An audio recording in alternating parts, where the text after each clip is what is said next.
What's up, guys? Brent here with Electric Bike Review. We got Ben from PIM Bicycles, Power in Motion, and today we are reviewing the brand new Archer from PIM. So this is a pretty cool bike, and then this thing runs for $17.95. Talk about this, do a little bit of an overview, and then we'll do a quick test ride. So one of the things I want to just point out real quick that is really interesting about this bike is the front brakes here. So we got Magura brakes that lead down to the 180 millimeter hydraulic disc brakes front and back. But what's cool about these brakes is with the light activation here on the brake levers, I don't know if you guys can hear it, but just that little clicking noise is a electronic switch that actually activates the regenerative braking. So you actually don't have to use the brake pads to stop with this. You can slow down by using Regen Braking, and it uses the 750 watt hub motor here in the back to kind of slow this thing to a stop. So that's kind of cool, because what that means is, you know, if you want to, you don't have to be, you know, wearing your brake pads down for, you know, these slower stops. So basically, just unless you want to stop really quickly for an emergency or whatever, in a lot of instances you can actually just use the regenerative braking. Now, what's also really cool about the Regen Braking is you can use the pedals here. If you back pedal, same thing. It actually activates the regenerative braking just by backpedaling. So the backpedaling doesn't actually, you know, it doesn't work as a physical brake, but it activates the motor here, 750 watt hub motor here again in the back, to activate the Regen Braking. So that's a pretty cool feature. So yeah, so there's a lot of neat stuff here about this new bike from PIM. Let's head over here to the tires. So we've got 27.5 inch Kenda tires here, and these are kind of neat also, just because they got the logo here from PIM. You got this little logo here in the back. And these have Kevlar-reinforced walls here, so they're going to be a little bit more resistant to punctures as opposed to just kind of standard tires, which is really nice. Especially for me in this area where I'm at in Rockland, California here, there's just a lot of these nasty little thorns, and I just get a lot of flats, so I'd be interested to see, you know, how well these tires really hold up, you know, in this kind of area. So that would be kind of a neat little test to do.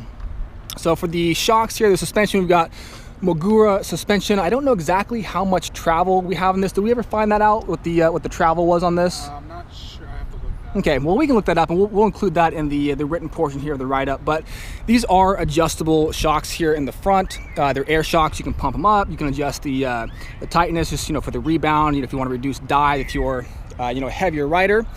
Somebody like me who is 200 pounds, like, you know, I'm probably going to want to stiffen the suspension just at least a little bit. Otherwise, you know, I find a lot of cases with suspension in the front, I do get a fair amount of dive. So that is just something to kind of keep in mind here. And then again here on the other side, we've got the 180 millimeter disc brake. This is hydraulic, and we've got adjustable reach here on the actual brake levers. So if you're wearing gloves, if you are a, you know, rider with you know, maybe larger hands or very small hands, that's kind of cool, because you can actually bring these in, or you can let them out a little bit to kind of just adjust for your personal reach. So another neat feature here about the brake levers and the kind of just the brake setup with the Archer is that there is actually motor inhibitors built into the brake setup. So when you activate the brakes front or rear, if you have the motor activated as well, it's going to automatically shut off the motor for you. So what that means is, you know, if you're pedaling, if you have a lot of, you know, torque coming out of the motor and you hit the brakes, and it's not going to keep the motor activated, it's going to shut it off for you. So that means you're not going to accidentally damage the motor. You're not going to unnecessarily, you know, wear out the brakes by using the brakes and having the motor activated at the same time. So that is a good feature. These grips are rubberized ergonomic grips here on the left and the right, and they feel really comfortable. I haven't had a chance to actually kind of ride it and test it out a whole lot, but these grips do feel really comfortable. They're kind of like a tacky rubber.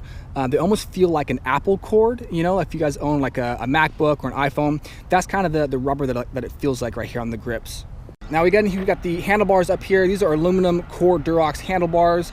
And up here we've got the Scram X7 8-speed gear shifter, which leads down here to the rear Scram X7 derailleur. So this is kind of a entry level derailleur here, and we've got 11 to 34 on the rear cassette here. And again, just this is the other side of the 750 watt hub motor. So what's interesting about this motor is you can actually get more power, or PIM could get more power out of this motor if they wanted to. This is a 750 watt nominal watt motor. So what that means is, you know, peak wattage is going to be a decent jump higher. So when you start off on a hill, when you start off from a dead stop, and you know, you're giving it power, the motor is going to jump a little bit in wattage to kind of give you that extra boost. I think what that means really is the fact that PIM kind of tones this down a little bit just means that you're probably going to get a little bit more longevity out of this motor as opposed to if they were running it, at 100% capacity all the time. So that's kind of an interesting thing to note here about this motor in particular and just how they have it set up. Now here is a cool little feature. So this is a cadence sensor for the PIM. So it's not a torque sensor, and so the difference real quick is between cadence and torque sensor, for those of you guys who don't know, is with a cadence sensor, basically what that means is when you start pedaling, there is normally magnets right around this area that kind of senses, your cadence, it senses how fast you're going, and it tries to send information to the motor to decide, how much power to assist you with. And then with a torque sensor, it's a similar process, but instead of measuring just cadence, it measures, how much actual torque, how much pressure you're putting on the pedals, and then it uses that information to decide how much power to get from the motor to assist you in your pedaling and your bicycling. Normally, torque sensors are a little bit more accurate, and as far as just how much power to give you and kind of the smoothness of stuff as opposed to cadence sensors. But what's cool about this cadence sensor in particular is instead of a magnetic setup like traditional cadence sensors, it's actually a toothed little sprocket right here. This little piece is a toothed sprocket. The chain actually feeds right into here, and there is a circuit board right behind here. So what this does is it actually relays information from the twist throttle right here. So again, this is the 8-speed kind of half grip twist throttle for the grip shift. Now when you are in a lower gear, so if you're in first gear with this bike, it feeds information down here and it says, hey, we are in first gear, so let's feed maybe 350 watts or whatever, a lower power setting to the bicycler, right? To the bicyclist. So when you actually switch gears and you go into a higher gear setting, it feeds more and more power up until you get to 8th gear, and that's when it actually gives you maximum power. So you can kind of, control the power output actually by the gear shifter. So it almost acts a little bit like like a throttle as opposed to just a gear shifter. I mean, is that kind of, is that I explain that right? Is that what you would say? Yeah, so we're using two sources of input, the cadence, like you said, from this wheel, and then that shift cable runs through this sensor as well. So using your cadence output and that shift, and where that sensor bar is for the shifter, so to tell you what gear you're in. So it uses those two measurements to tell the bike how much power to deliver. So kind of making it for more efficiency. So it's not going to give you 100% power in gear 1 or 2. So you can kind of use that grip shifter as a throttle in a way, which makes it kind of a fun experience. Yeah, okay, great. That makes sense. Thank you so much for adding that. Let's see, where should we go next here? Again, there's a lot of cool stuff about this bike. Let's head over to this little heads-up display, this little control center right here. So this is a kind of a different control center as far as how the setup goes compared to what I'm used to. So what's interesting about this one is, hopefully you guys can see it here on the screen. So for the power assist settings, it goes from -2 all the way up to 3. And now, of course, normally, on most of the bikes that I see, they start at pedal assist level 1, and they go up to, 3, 5, 10, whatever. And that's how they do it. So with this bike, with the Archer, when you are in the -2 and -1 power settings, it's a little bit different electronically, kind of how it's set up and how it feeds power to the bicyclist. So if you're in a negative setting, basically what that means is that when you are on flat ground, it's really not going to give you a whole lot of assistance from the motor.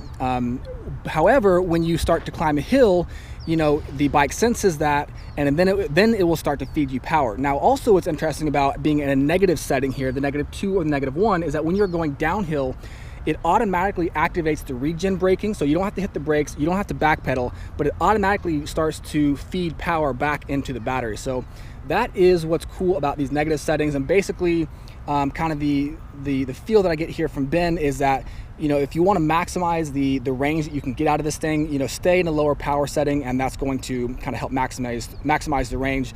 And we'll get to that here in a second, but just real quick, with this battery, what they estimate for the range here is about minimum of 20 miles and maybe upwards of around 30 or so, just kind of depending on rider weight, style, conditions, terrain, stuff like that. So for me, again, somebody who's a 200-pound rider, I'm probably going to guess I would get a little bit less mileage out of it. That's kind of generally what I find mind is, just because of my weight, and I'm generally pedaling in a higher pedal assist mode. I normally get a little bit less than the advertised range, but that's not something that we can really test out today, but just something I wanted to point out. Also, again, here on the heads-up display, we got a couple of different display kind of readouts. What we can see here, now this is a LCD screen, but it is backlit, so if you're riding at night or in low level conditions, you can actually still see the screen.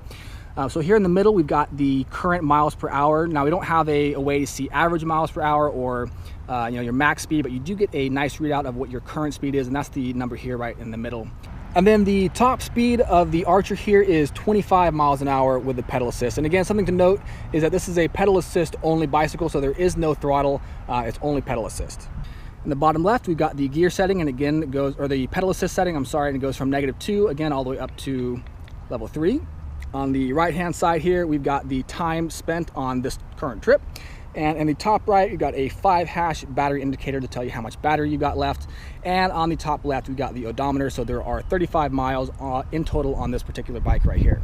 So let's talk real quick about the frame here on the PIM, and then we'll head over to the battery. So the frame, the handlebars, pretty much this whole thing is made out of aluminum alloy, 6061 aluminum alloy. So, you would think because it's aluminum, it would kind of shave off some of the weight, but even with an all aluminum frame, this thing weighs in at about 57 pounds. So it's definitely a chunky bike. But I mean, really, like for me, I'm trying to think about, what's the paradigm here? What's the philosophy of use for this bike? And I think it's kind of like, it looks like a real sturdy bike, something that you can use, maybe not necessarily for like super off-road, doing jumps and stuff. I mean, this looks like a bike you can definitely take in an urban setting. You can go off of some curbs, you can go over some, pretty rough streets. You could probably go on some dirt trails. And so I think, and I'm guessing that's kind of why this bike weighs so much, is because there's a fair amount of, structural integrity here with this frame. Also, what's cool is this kind of sloped, this little sloped down tube here, which gives a standover height of about 32.5 inches right here from the nose of the seat. And again, for somebody like me, I'm only 5'10". I've got kind of shorter legs, so I really do appreciate the fact that this slopes here and that it does lower the standover height. Just for me personally, I really like that. I like bikes that have that that feature, and also for me personally, I just like the way it looks, so I dig that. Now the battery here in the middle, just a quick press here. Let's see if you can see that here. Yeah, so just a quick press on this power button on the battery here in the middle of the bike, on this down tube of the frame, will turn on the battery, and then a quick press again will turn it off. So this is a integrated battery. So on the other side here, we've got a little keyhole, so you can use a key, and the key is actually used to take out the battery and put the battery back in. So the key is not to turn the battery on or turn the bike on, anything like that. It's only kind of like for a security measure to keep this thing locked in place, so it's not going to get stolen, or it's not going to be easily stolen if you park this thing and leave it unattended. And then down here at the bottom, we've got a kind of spring-loaded little hinge cover for the charging port, which is nice. So if you let go, kind of snaps back into place. This is a small feature, but actually something that I do really appreciate, because like in my experience, I noticed that a lot of the kind of rubber grommets that are used to cover the charging ports in a lot of electric vehicles, they come out a lot during use. So the fact this thing has like a springed kind of hinge is cool, because I feel like it's probably going to stay in place pretty well, and it's going to protect it from dirt, from water, debris, stuff like that, and hopefully kind of increase the longevity of just this bike in general. So the battery here is a 44 volt 8 amp hour 380 watt hour battery, and so again, with the key here, this is how you release it, this is how you actually take it out of the frame, and Ben is going to show us how to do that here real quick. So it looks like just a quick twist of the key, and that's pretty much it. Yeah, and then you got a little plug right there that you have to actually disconnect from the battery itself. So what's cool about this battery is the motor controller is built into the battery itself. So this whole thing is like a self-contained battery and motor controller unit, which is kind of a unique feature, not something that that I've really seen before, in a battery. So again, that's the connector pin right here, and it just connects right to this piece right here in the frame, and that's how you do that. So we'll put that back in real quick. Hopefully Ben can do that for me. Just a quick note: this is if you are charging the battery off the bike. Here's a little port where you access to the frame, so you can charge it on your desk or something. Great. Thank you. Yeah, and then also just something to note about this battery is there's actually not a USB outlet, you know, which is something I always do like to see.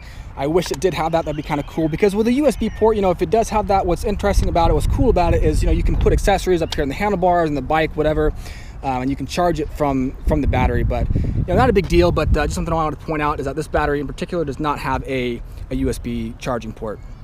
So down here on the kickstand, this is a adjustable kickstand right here.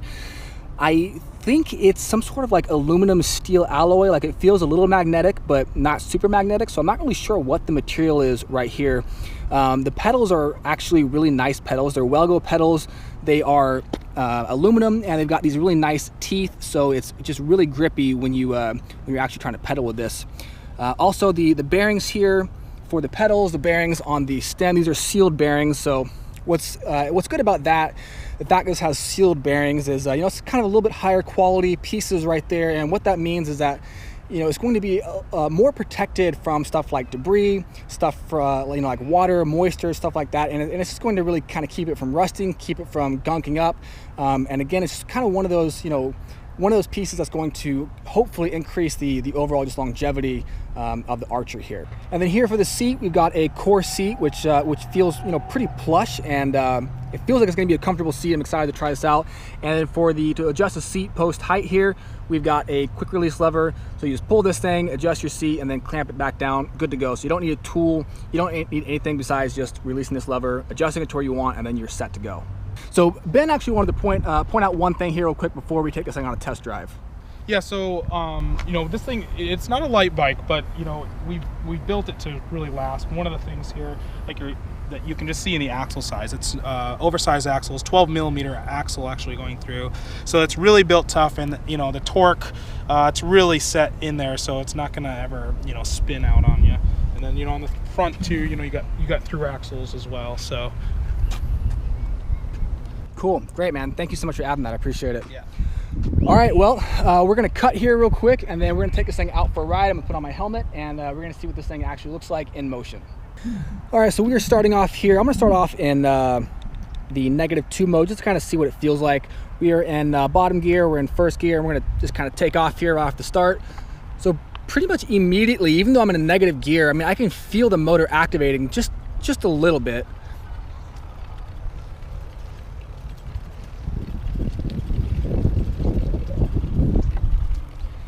All right, I'm gonna head into the grass here, switch into a higher gear. We're in second now. Same thing, you know, I'm in a negative gear, so I really can't feel a whole lot of a motor assist. So I'm actually gonna switch into a higher pedal assist mode here and see if I can feel a difference. So I'm gonna head into pedal assist 1. Oh yeah, so right away, I'm pedaling here, and I can feel the pedal assist helping out pretty much immediately. Oh, it's beeping at me.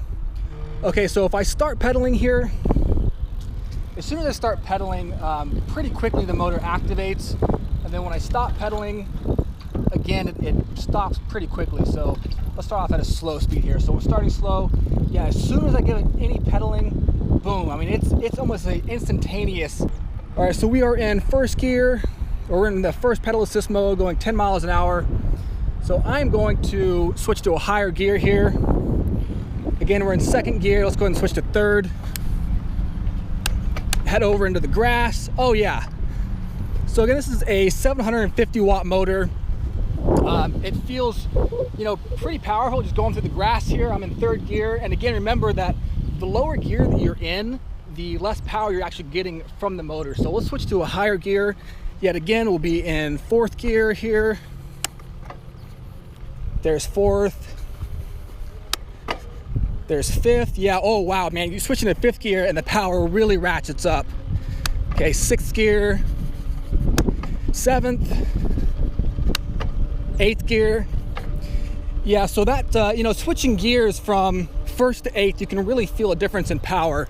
So one thing, again, I definitely want to mention is that, you know, as soon as I let off the gas here, it is still delivering power for, wow, okay, yeah, so it's still activated. That could be a potential issue if you are trying to go at a slow speed.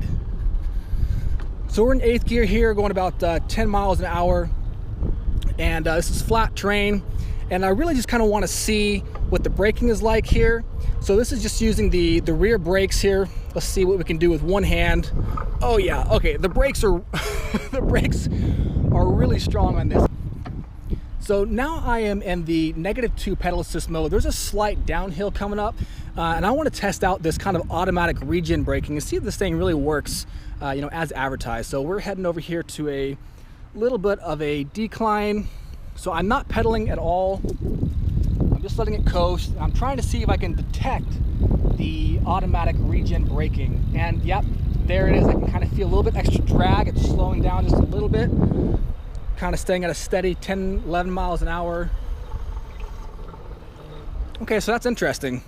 So we're gonna go back up this same hill here. We are in 6th gear in the -2 power assist mode, and just want to see, you know, how it feels going up a little bit of an incline in this negative mode. And it is, you know, it's a little difficult to ride. It's a little difficult to pedal, to be honest with you. I'm actually going to switch gears here.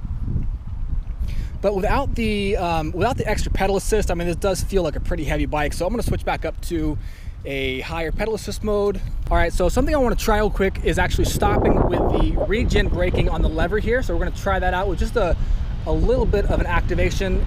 And there's the regen braking. Yeah, you can feel it. And if you press harder, I mean, this thing skids to a stop. So that's cool. It does work. And now I'm going to try actually using the back pedaling to see if that activates the regen braking as well. So we're starting off here at about just 10 miles an hour. I'm going to start back pedaling here. And then, yeah, it definitely activates the regen braking. You can see it slowing down. With back pedaling, boom, 4 miles an hour, 3. There we go. Yeah, so it looks like the regen braking settings, the electronic activation in the front, the back pedaling, those do work pretty well for slowing down, maybe coming to a slow stop. But if you do want to stop more quickly, you're definitely going to want to use, you know, the actual disc brakes here. So here is a semi-hard stop with the front brakes here. And you guys can probably hear that there's a little bit of a grinding with the brakes. I'm not sure what that is. Let's try that again. Yeah, so something might be loose, but there's a little bit of grinding with the brakes when we're doing kind of a harder stop. The grips on this are actually really comfortable, these ergonomic grips. Shifting, oh, this thing picks up speed quickly. Okay. Yeah, shifting is, you know, pretty easy.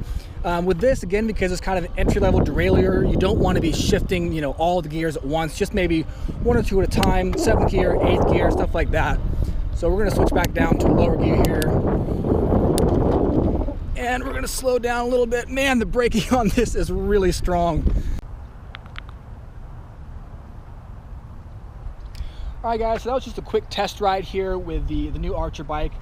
So again, just real quick to recap some things I wanted to point out is the activation on the pedal assist is really, really quick on this thing. As soon as I start pedaling, I mean, the motor activates just really quick. However, on the flip side of that, once I stop pedaling, it does take about a second, half of a second to a second for the motor to stop delivering power. And then also, you know, I think because of this interesting kind of cadence sensor here, it is very sensitive. So really, as soon as you start pedaling, this thing does activate. But I think that the flip side of that is what I noticed just with this brief test ride is that if you pedal just a tiny little bit, like almost any movement, and this thing will activate. So, you know, if you're trying to go a slow speed, or if you're trying to just kind of creep along, that might be something where you run into an issue of this thing activates when you don't want it to. But again, that's just kind of the flip side of having, you know, a really sensitive cadence sensor. So of course, it's going to be pros and there's going to be some cons of that as well. But you know, all in all, this thing rides really, really well, as you guys probably saw from the quick test drive here. Just going through the grass, going up that slight little hill. I mean, this thing has a pretty significant amount of power. The 750 watt hub motor does feel really strong, especially when you switch gears up to 8th gear here. And again, I can really tell a difference between going from 1st gear all the way up to 8th. There's definitely a difference, and I really like that the throttle or the twist grip here, the gear shifter, it really kind of does feel a little bit like a throttle, and that's a really, you know, kind of a unique feature where it's almost like a throttle and a gear shifter wrapped into one. So that's really cool. The assist modes, you know, going into a negative, you can definitely feel that on flat ground it doesn't help that much. But again, you know, the reason for that is you're trying to maximize, you know, the efficiency of the battery here. But as soon as you start getting into the positive assist modes, this thing really does pick up speed really quickly. It's pretty powerful. Yeah, so really cool overall. So that is pretty much it, guys. I hope you guys enjoyed that review. If you're going out to ride safe, and yeah, have a good day. Thanks, guys. Peace.